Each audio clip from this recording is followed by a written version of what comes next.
ఓం శ్రీ మహాగణాధిపతియే నమః. శ్రీ గురుభ్యో నమః. శ్రీ మాత్రే నమః. మనము కార్తీక పురాణము 4వ రోజు పారాయణంలోకి ప్రవేశించినాము. నేను చెప్పినట్టుగా కార్తీక మాసంలో ఏ దానం చేసినా కూడా చాలా గొప్ప ఫలితాన్ని ఇస్తుంది. కాబట్టి దానాలకు ప్రాధాన్యం ఇవ్వబడింది ఈ కార్తీక మాసంలో. మాసాలన్నింటికంటే గొప్పది ఈ కార్తీక మాసం అని చెప్తారు. మీరు మొదటిసారిగా నా ఛానల్ చూస్తున్నట్టయితే మీరు సబ్స్క్రైబ్ చేసుకుని అందరికీ షేర్ చేసి సహకరించండి. నా ఛానల్లో ఆల్రెడీ వివిధ స్తోత్రాలు చేసి పెట్టాను. వాటిని విని భగవంతుని కృపకు పాత్రలు కండి. వివిధ రకాల ప్రయోజనాలను పొందండి. Thank you. వశిష్ఠుడు చెప్తున్నాడు జనకరాజుతోటి, ఓ జనకరాజేంద్ర, కార్తీక మహాత్మ్యంలో పుష్పార్చన దీప విధానాలను చెప్తాను విను. పుష్పార్చన ఫలదాన దీప విధి విశేషాలు. ఈ కార్తీక మాసంలో కమలనాభుడైన శ్రీహరిని కమలాలచే పూజించడం వలన కమలాసని అయిన లక్ష్మీదేవి ఆ భక్తుల ఇండ్ల స్థిర నివాసం ఏర్పరచుకుంటుంది. తులసి దళాలతో కానీ, జాజి పువ్వులతో కానీ, మారేడు దళాలతో కానీ పూజించేవారు తిరిగి ఈ భూమిపై జన్మించరు.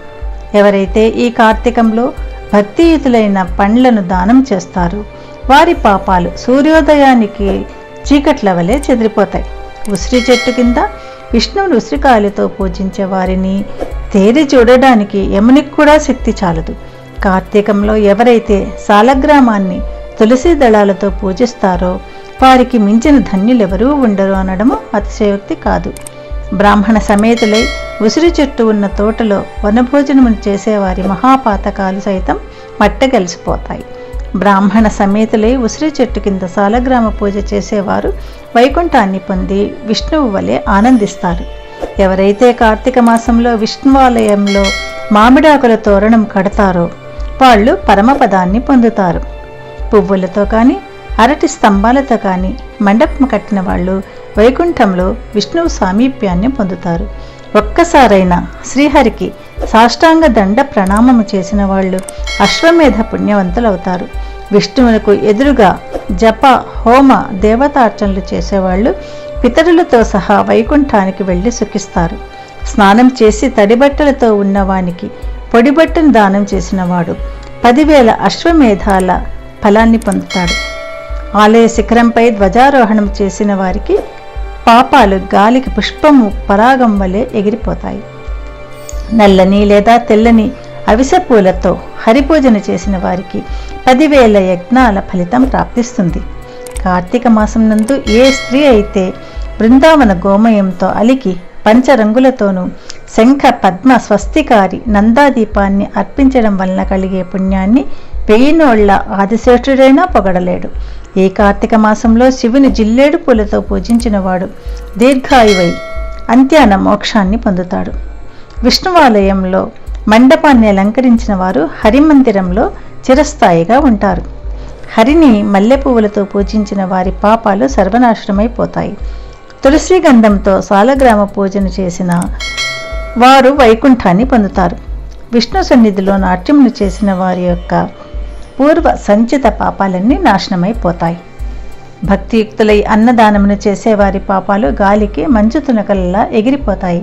ప్రత్యేకించి కార్తీక మాసంలో నువ్వుల దానము, మహానదీ స్నానము, బ్రహ్మపత్ర భోజనము, అన్నదానము ఈ 4 ఆచరించడము ధర్మంగా చెప్పబడుతూ ఉంది. స్నాన దానాదులను ఆచరించని వారు, లోభి అయి యథాశక్తిగా చేయని వారు 100 జన్మలు కుక్కగా పుట్టి కడపట చండాల యోనియందు జన్మిస్తారు. కార్తీక వ్రత శూన్యులు మరుజన్మలో గాడిదగా పుట్టి తదుపరి 100 పుట్టుకలు సునకి యోనిని జన్మిస్తారు. కార్తీక మాసంలో శ్రీహరిని కదంబ పుష్పాలతో పూజించిన వారు సూర్యమండలంలో నివసిస్తారు. ఓ జనక మహారాజా, కార్తీక మాసంలో ఎవరైతే అవిసె పువ్వుల మాలను తాము ధరించి తదుపరి అవిసె పువ్వుల మాలికలతో శ్రీహరిని పూజిస్తారో వారు స్వర్గాధిపతులవుతారు. మాల్యములు, తులసి దళాలతో విష్ణువును పూజించే వనితలు వైకుంఠాన్ని పొందుతారు. ఇంకొక సూక్ష్మాన్ని చెబుతాను విను. అశక్తులైన వాళ్ళు కార్తీకే భానువారే తు స్నానకర్మ సమాచరేత్ మాస స్నానేన యత్పుణ్యం తత్పుణ్యం లభతే నృపా. ఆద్యంతియే తిథౌ మధ్యమే చ దినే యః స్నానమాచరేత్ మాసస్నాన ఫలం తేన లభ్యతే నాత్ర సంశయః. కార్తీక మాసంలో ఆదివారం నాడు లేదా శుక్ల పాడ్యము నాడు కానీ, పూర్ణిమ నాడు కానీ, అమావాస్య నాడు కానీ సంకల్పరహితంగా ప్రాతస్థానం ఆచరించడం వలన కూడా ఆ మాసమంతా స్నానం చేసిన పుణ్యం లభిస్తుంది. కార్తీక మాసంలో ఆదివారం నాడు లేదా శుక్ల పౌర్ణమి నాడు కానీ, పూర్ణిమ నాడు కానీ, అమావాస్య నాడు కానీ ప్రాతస్నానం ఆచరించడం వలన కూడా ఆ మాసమంతా స్నానం చేసిన పుణ్యం లభిస్తుంది. ఆ పాటి శక్తి లేని వాళ్ళు కార్తీక మాసం నెల రోజులు ఈ సంపూర్ణ కార్తీక మహాపురాణాన్ని చదివినా విన్నా కూడా స్నాన ఫలాన్ని పొందుతారు.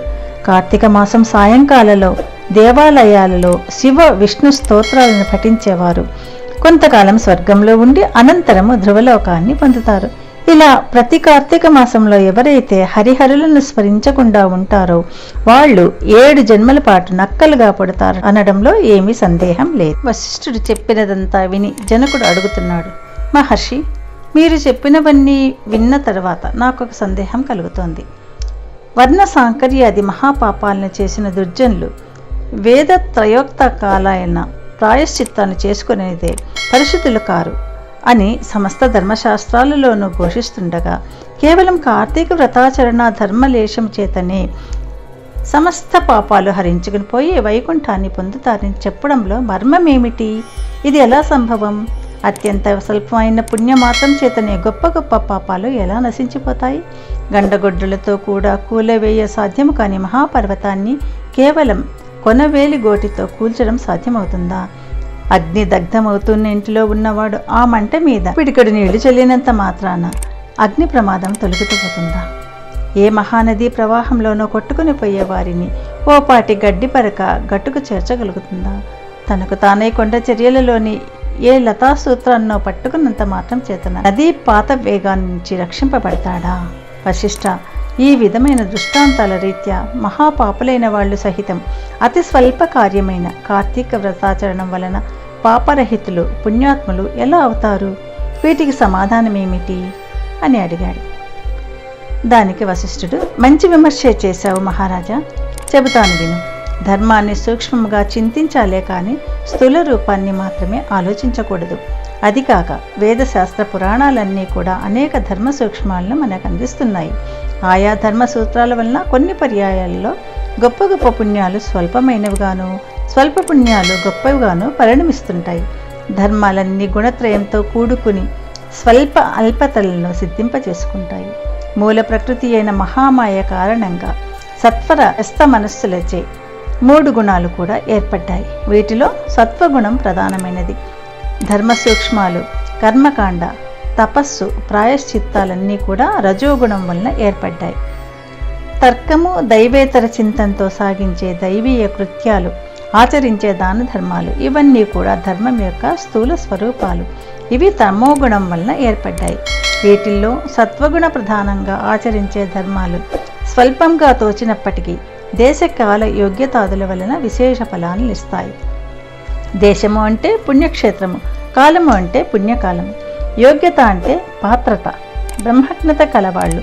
ఈ మూడింటినీ చింతించకుండా చేసే సర్వధర్మాలు తామసాలు. వీటి వలన పాపాలు నశించవు. కాబట్టి దేశకాల యోగ్యతలను విచారించి చేసేవే సత్వధర్మాలు. వీటిలో కొన్ని సమకూడి కొన్ని సమకూడక జరిపేవి రజోగుణ ధర్మాలని వేరే చెప్పనక్కర్లేదు కదా. జనకరాజా, అన్నిటికీ కర్మమే మూలము. ఎవరి కర్మను బట్టి వారికి ఫలితాలుంటాయి. అయినప్పటికీ మనిషికి జ్ఞానం అనేది ఉన్నందువలన ఆచరించే ధర్మాలను పై 3తో పోల్చుకుని ప్రయత్నపూర్వకంగా అయినా ఆచరించాలి. ఈ విధంగా 3 కలిసి వచ్చినప్పుడు ఆచరించిన ధర్మము అక్షయ ఫలితాన్ని ఇస్తుంది. రాజా, పర్వతమంత ఎత్తు కట్టెలను పేర్చి వాటి మధ్య గురివింద గింజంత అగ్నికణాన్ని ఉంచితే ఆ అగ్నికణము ఆ కట్టెల్ని ఎలా కాల్చివేయగలుగుతుందో, మన విశాలమైన నట్టింట పెట్టిన నలుసంత దీపము ఆ ఇంటి చీకట్లను ఎలా తొలగిస్తుందో, గుండెగడు మురికి నీళ్లను ఒక్క ఎండుప గింజ ఎలా శుభ్రపరుస్తుందో, అదేవిధంగా తెలిసి కానీ తెలియక కానీ పుణ్యకాలంలో పుణ్యక్షేత్రంలో పుణ్యమూర్తుల వలన ఆచరించే ధర్మము అనంత పాపాలను దగ్ధం చేసి మోక్షానికి మార్గాన్ని వేస్తుంది. ఇందుకు ఉదాహరణగా ఒక కథ చెప్తాను విను. బహుకాలం పూర్వం కన్యాకుబ్జ క్షేత్రవాసి సార్థక నామధేయుడు అయిన సత్యనిష్ఠుడనే బ్రాహ్మణుడికి అజామేళుడనే కుమారుడు ఉండేవాడు.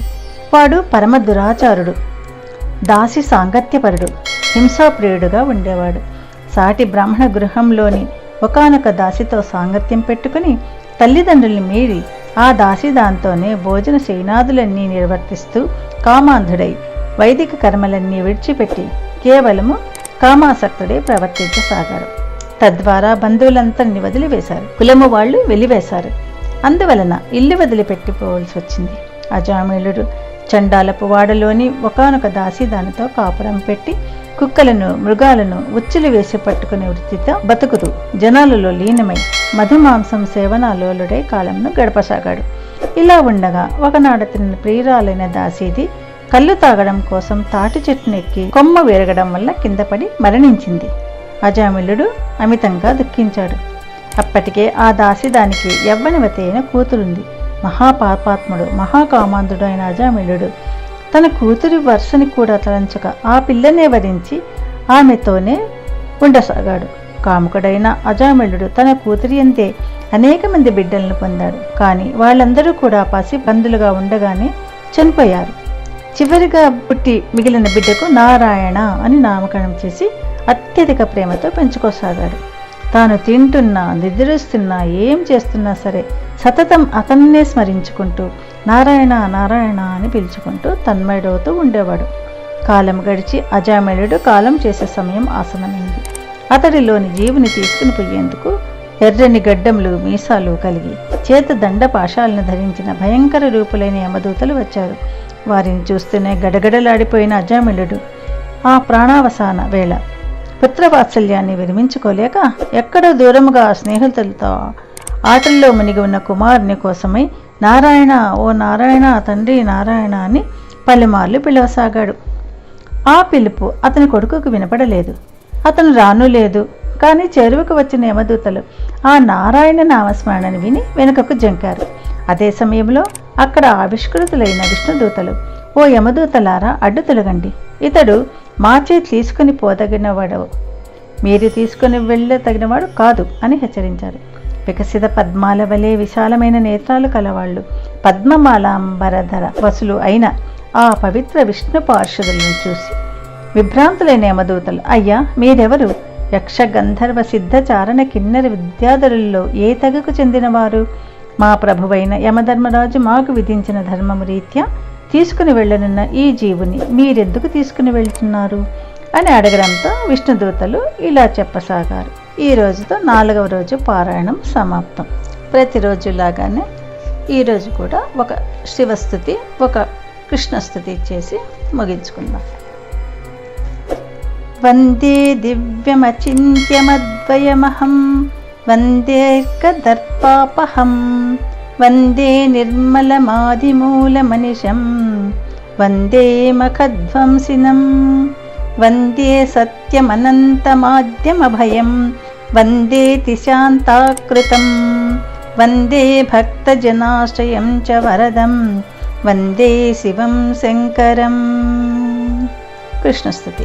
విష్ణవే జిష్ణవే శంఖినే చక్రిణే రుక్మిణీ రాగిణీ జానకీ జానయే వల్లవీ వల్లభాయార్చితాయాత్మనే కంస విధ్వంసినే వంశినే తమః అచ్యుతం కేశవం రామనారాయణం కృష్ణదామోదరం వాసుదేవం హరిం శ్రీధరం మాధవం గోపికావల్లభం జానకీనాయకం రామచంద్రం భజే. సర్వం శివకృష్ణార్పణమస్తు.